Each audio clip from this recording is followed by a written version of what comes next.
The short time that I was with my aunt after we were taken away from our parents, I found peace. I found relaxation. Um, I didn't have to worry about being beaten or dragged across the floor or whooped for no reason at all. There was structure. You know, you went to school, you come home, you did your homework, you ate dinner, you had an ice cream because my uncle worked at the ice cream factory. But you had an ice cream and then you prayed, got down on your knees and prayed, and then you went to bed. And the next day you started over and did the same thing. I found peace more than anything. Um, I remember my uncle, he was such a good man. I had never really had a father. I mean, the only memory I have of my dad before we were taken away is the situation I told you about where he stopped my mother from killing my baby brother. That's the only memory, except him being dragged out by the police. That's the only memories I have of him. With my uncle, you know, he talked to me, he sat with me, he walked with me. I hate to say this, but he was my dad. And I remember, because with mom, you know, you were afraid to go play because you never knew if she was going to come out and grab you and take you and beat you just for playing.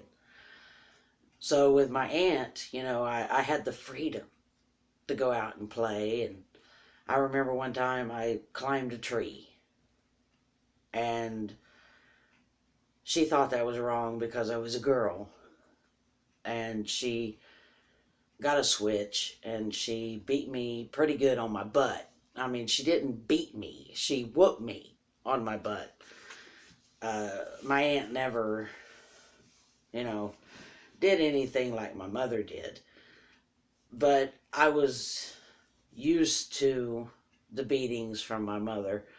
So I saw it as she beat me. At the time, that's what I saw it as. Years later, I know she just didn't want me in the tree so I would not get hurt. But I remember she had this stone porch. You know, I remember the bricks very distinctly. And as I have said in the previous video, my mother did not feed us like she should have. And I remember taking a stick and breaking apart those bricks and eating it. Because when my aunt set a meal down, that's what you ate, and you got nothing else. You know, and that's just the way she was. I mean, with her kids, she fed us properly, but it wasn't enough for me. And I didn't know it at the time, but I had deficiencies in my body. I've always had a salt deficiency, but I didn't know it at the time. I was a child. I didn't know. And I can remember when I went to school, I would take my milk and I would put salt in it and drink it. Well, I got caught one day by a teacher doing this, and she thought I was playing with my food. And I was taken to the principal and I was whooped for it. And, you know, they didn't know. They thought I was playing with my food, which I don't know why you would be whooped for playing with your food, but I was. I remember it very well. After that, I didn't put salt in my milk anymore. So my salt deficiency got worse and worse. But I had really good memories when I was with my aunt. I remember Christmas.